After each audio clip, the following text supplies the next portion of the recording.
Welcome to A Little Bit Radical, a business podcast from Standing on Giants. I'm Rob, your host.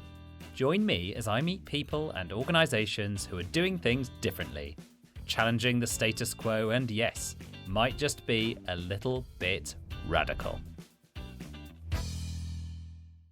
What if you started a business that aimed to tackle not one, but two huge problems for our society?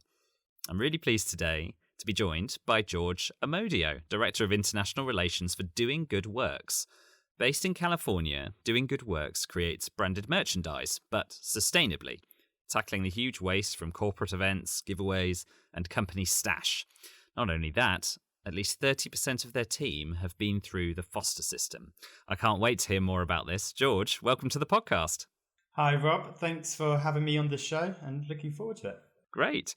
So we always start with a little bit radical you. So if you are a little bit radical, what do you think in your early life set you up for that?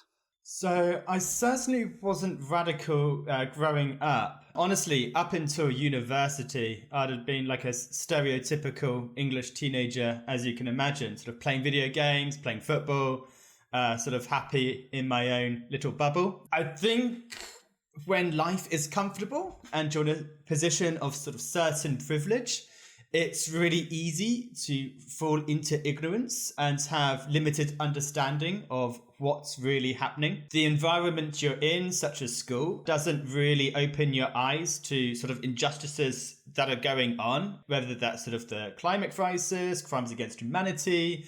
And I didn't really realize any of that until fairly recently. And it's only the last few years when I sort of considered that it's actually following this status quo that has the potential to cause damage rather than taking the more radical approach.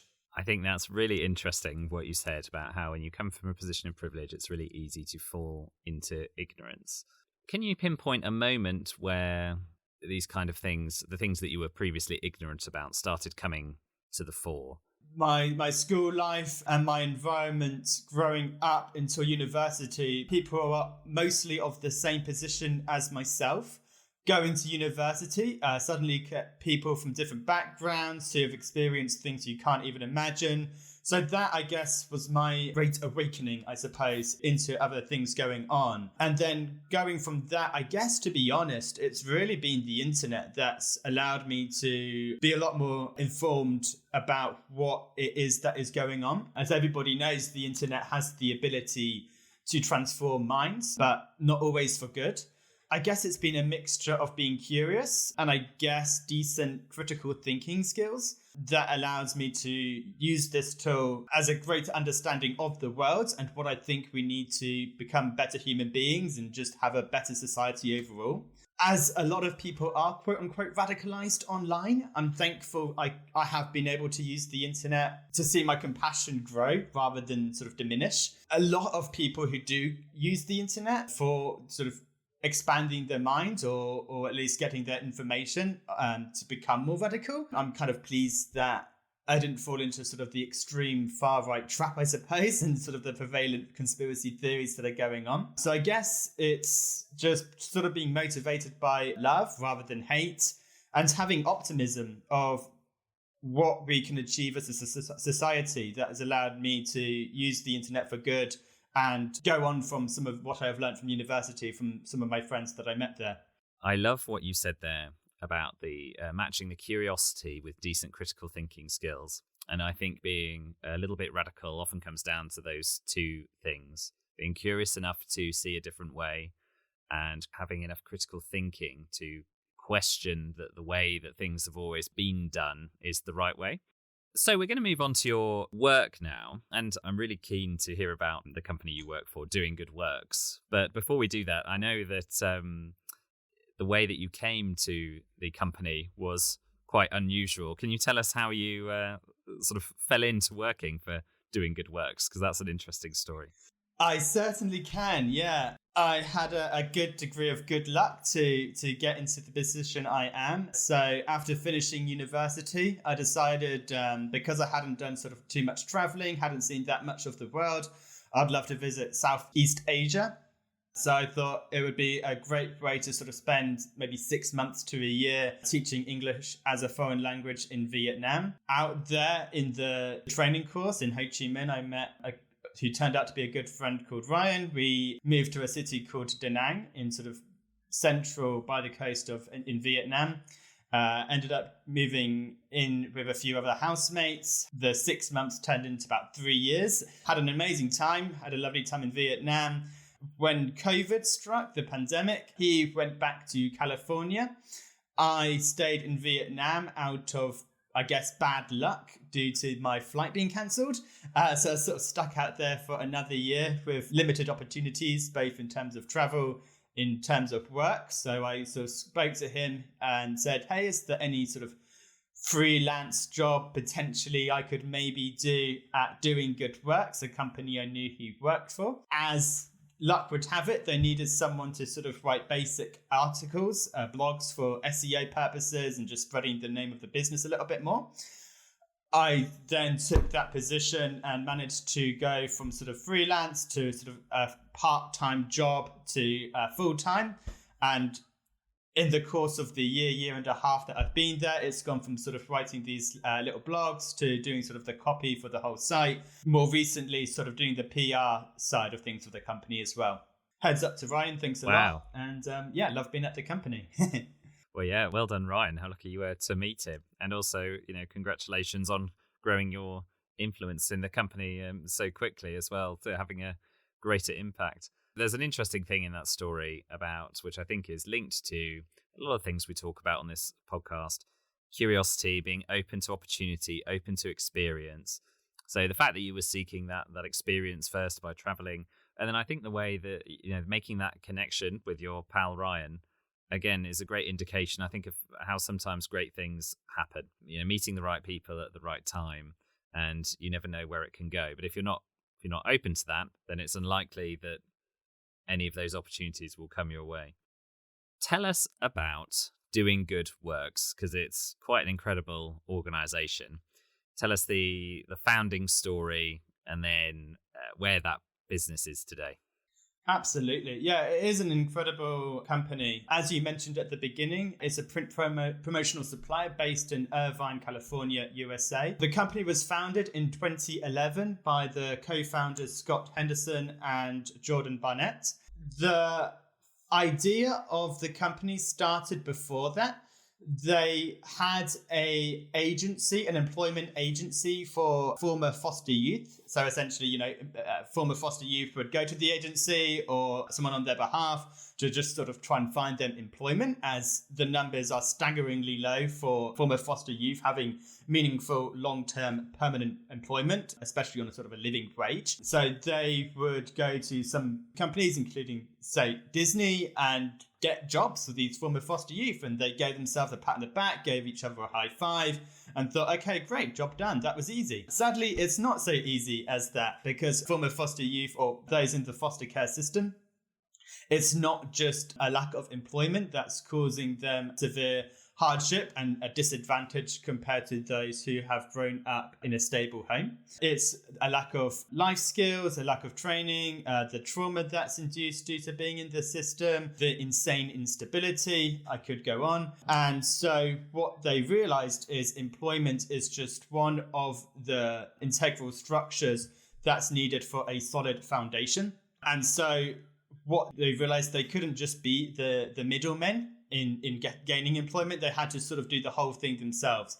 Not only give them the employment, but provide the skills, the training, the mentorship, the leadership qualities, etc. And that's really how Doing Good Works was founded. It was just the print promotional side of the business was really just the way to make the money enough to help fund their projects into helping the community. So that's really how the business was started. Since then, we've expanded quite a lot. We've gone from just one little print shop in, as I say, California, to now having another print workshop in Florida, as well as a new ranch in Texas, which is going to be the home of former foster youth who can work on the business while living in secure accommodation. As was mentioned earlier, my sort of role in a way has been to help us expand from the US into Northern America, such as Canada, as well as into Europe.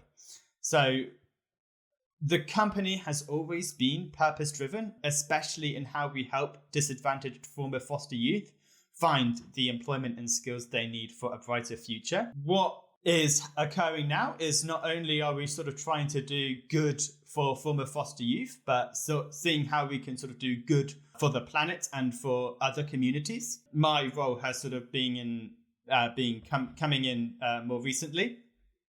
So I wanted to sort of expand on the approach of doing good from the final stage of the company, i.e. spending our profits to help those in need, to the roots of the business, how we find our vendors, how we get the products made in the first place.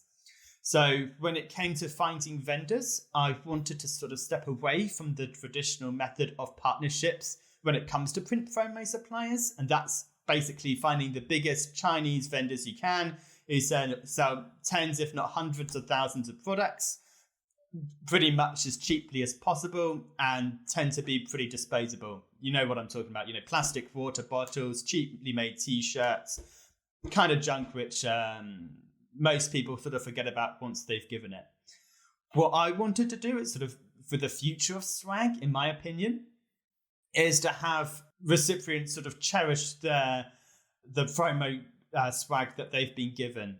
So what I wanted to do was find other B Corps and other mission-minded organizations that can supply products that they're happy to see co-branded with another company's logo or brand name. Basically, this allowed our philosophy of sort of doing good as part of doing good works to shine even brighter from the beginning, finding the products that improve communities, are doing good for the planet, to the end of the customer journey being kitted and packed by our do good team made up of former foster youth. How incredible. I love the holistic approach, the 360 approach. I think there's lessons for all businesses that want to be a little bit radical in terms of improving their impact on society and the planet there. Starting from somewhere, like this is going to be our impact. But actually we can add in this area of impact, in your case, the actual products that you were manufacturing and selling, trying to find a way to make sure that kind of walked the talk of doing good. I think that's fantastic. I was just at a B Corp event, actually, a celebration of 1,000 B Corps in the UK at the Natural History Museum, which was great. I suppose I saw the future that you're talking about, George, because this was an event entirely produced, staffed, catered, swagged by B Corps. And that was probably the most inspiring thing about it, to see actually you can hold a giant event for over 1,000 people with entirely B Corp production, so entirely, a positive impact, which obviously leaves us all feeling really great. And I agree with you. We have all had those pens and notebooks and water bottles and Rubik's Cubes I get a lot of at the minute. And I'm like, I don't want a Rubik's Cube. I don't want another Rubik's Cube. And it just goes in landfill. I'm sure there's lots of people listening who listen to the story of doing good works, employing foster youth, and think, what a fantastic initiative. We would love to do something like that. But presumably that is not without its challenges. Can you talk to the kind of the challenges that your founders and the US team have faced and overcome, and how companies could perhaps think differently about the talent they hire? One of the difficulties the founders had at the original company, the employment agency, was that instability made it so difficult for former foster youth to not only find a job, but be able to maintain and keep attending and going and progressing at the company. This didn't just stop automatically once Doing Good Works was founded. For quite a few years, from after 2011, it took a long time to get to the stage where those former foster youth we were able to help were able to break the cycle of instability. A lot of the time, they wouldn't be able to turn up to work. They weren't able to maintain the relationship that was needed for the company to be successful. And I guess what we did at Doing Good Works was just to listen, to talk to them, understand what was happening, get explanations as to why merely being employed wasn't enough to keep going to work.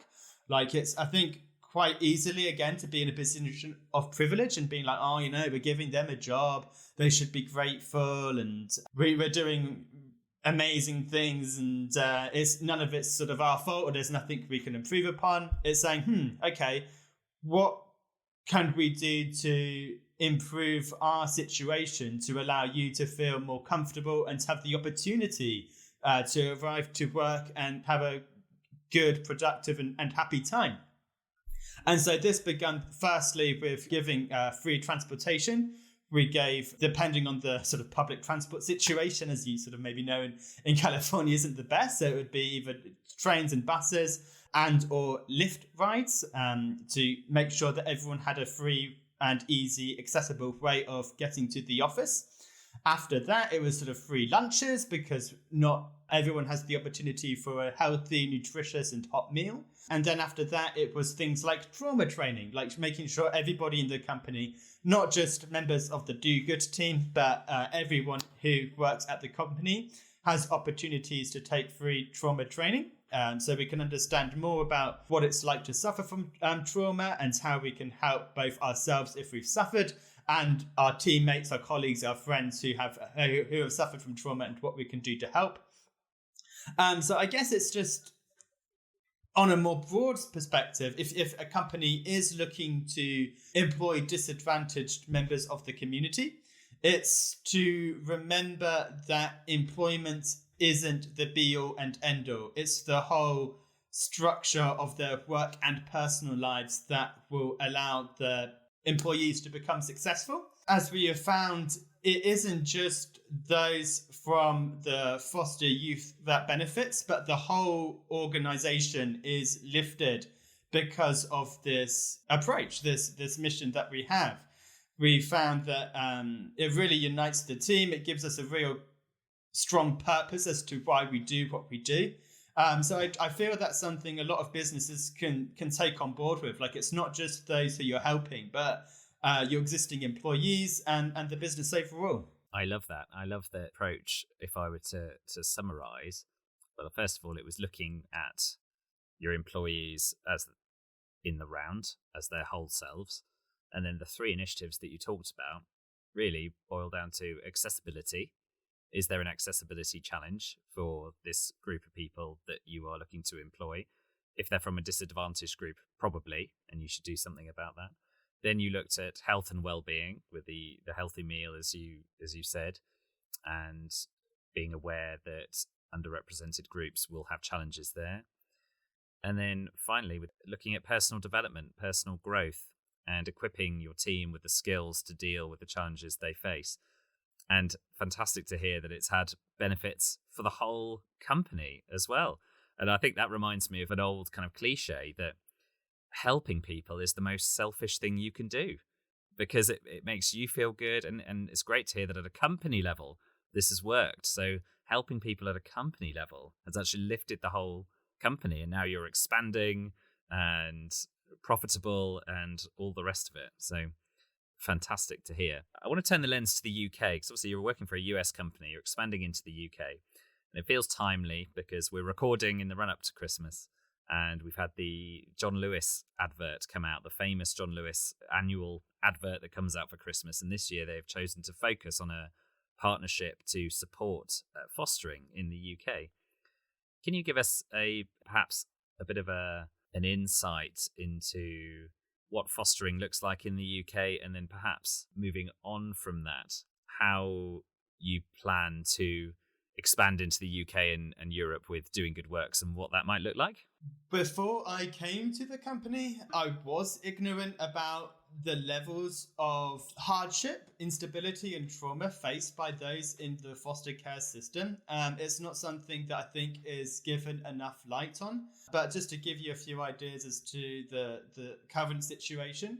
So somebody in foster youth is more likely to end up going to jail than graduating from university, which is obviously kind of insane. Not only that, but 75% of former foster youth, and I think it's £22,000 or less a year. Again, which just brings to mind like just sort of the difficulties it is to overcome the obstacles for former foster youth. So what our aim as a business is to expand into Europe, starting with the UK, and the intention being the bigger the company is, the more places we have foundations in, the more former foster youth we can support. One reason we're starting in the UK rather than any other country in Europe, not just because I'm here, but because in a lot of European countries, the approach to foster youth is a lot more, in my opinion, humane than it is in the UK and indeed the US. So instead of a young person commits sort of a felony, a crime of relatively small magnitude, maybe breaking and entering or stealing, something like that, it's considered a social issue rather than a criminal issue, which is obviously like a huge difference. Instead of just penalizing that person or sending them to jail, which happens to a lot of foster youth because they simply don't know any better, they don't have that role model, they don't have any legal means of breaking out of this cycle of instability and poverty and so on. They treat it as a social issue. It's like, how can we help this person? How can we give them the skills, the training, the knowledge to help them see a brighter and legal route to doing good? And that's not the case in the UK. In the UK, if a young person, if they're a foster youth, if they're in a bad situation at home, it doesn't matter.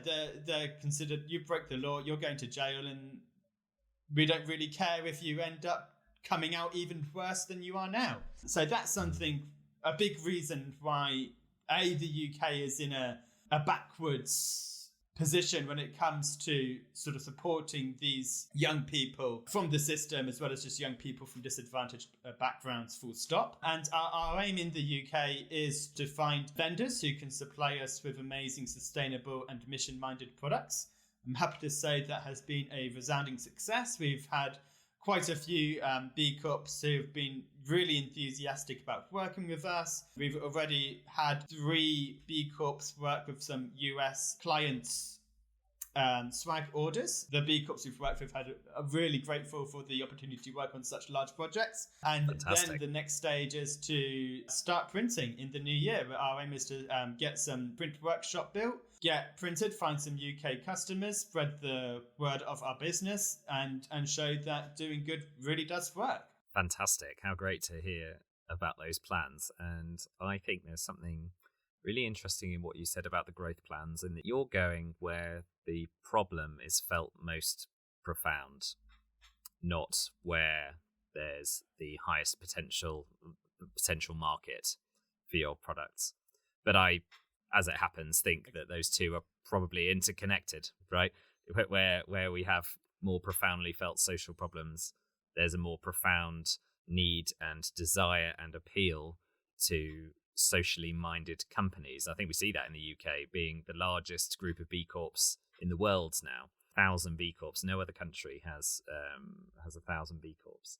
So that's very exciting. I wish you all the best with those plans. It's very exciting. If someone is listening to this podcast who wants to take their first steps into giving the kind of opportunities to an underprivileged group that Doing Good Works does, I imagine that can feel quite daunting for some of the reasons that we've talked about already.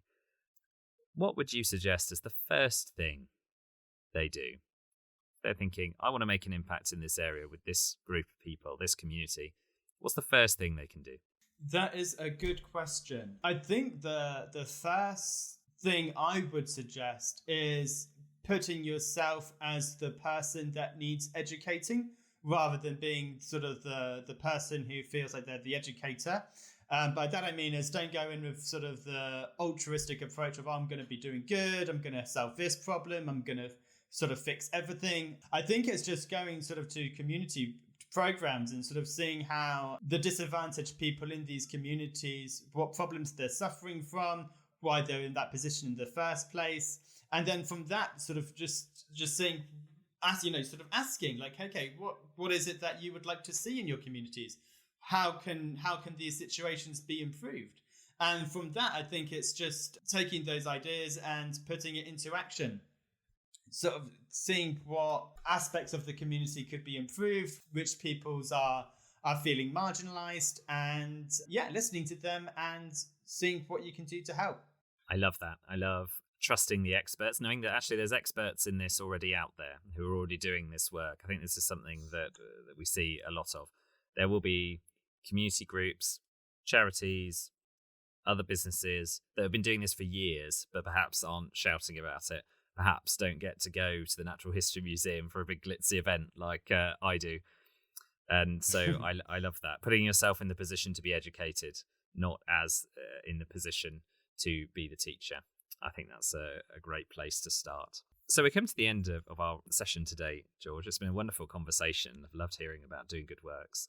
We always turn our attention outwards to the little bit radical world.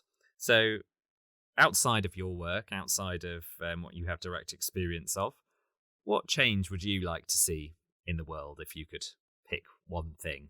Where to begin?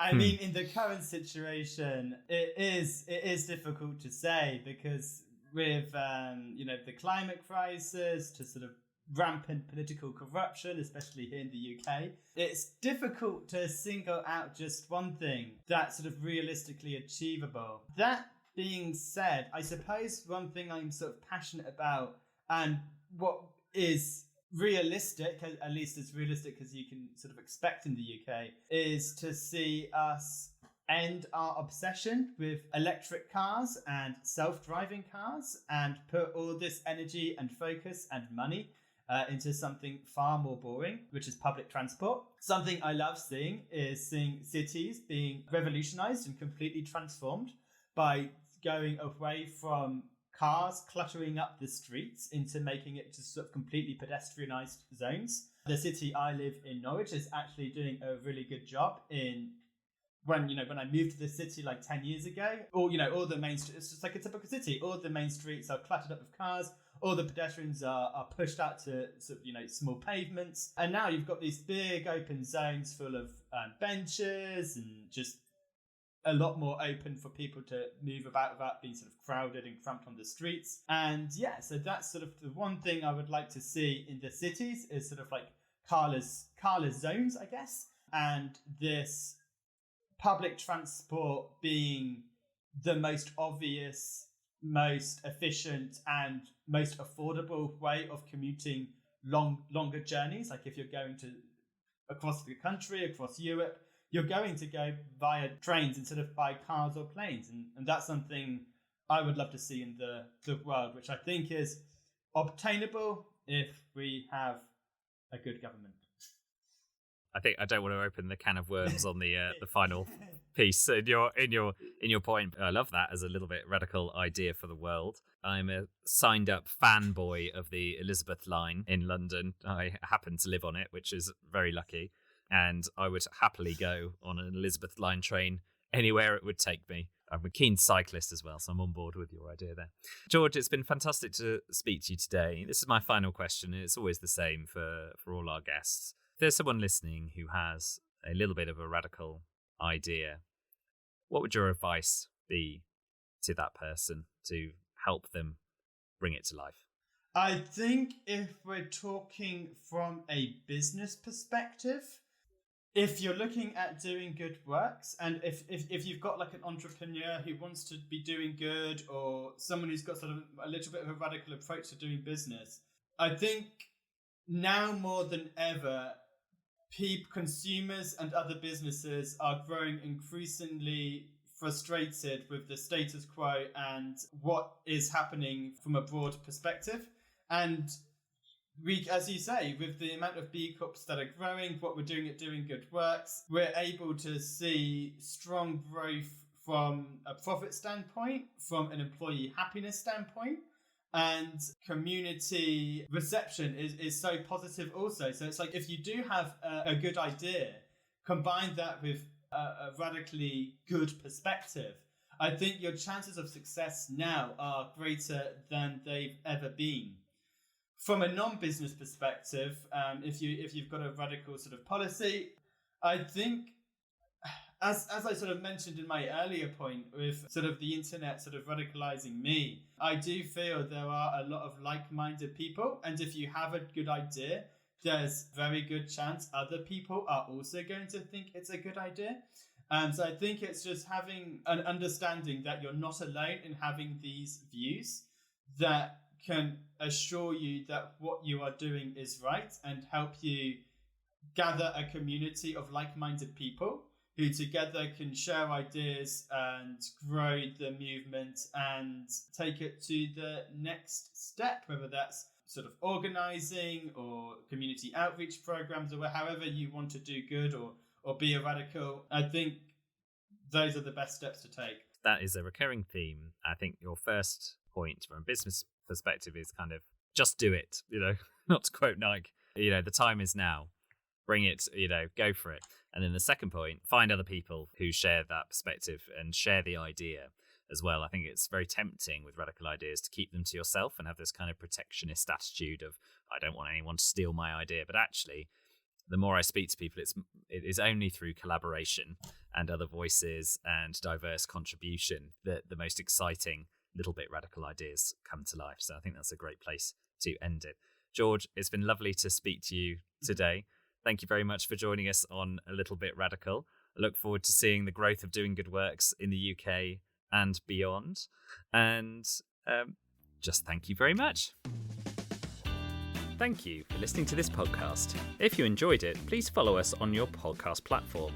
If you'd like to appear on A Little Bit Radical or have an idea of someone we should speak to, please email podcast@standingongiants.com.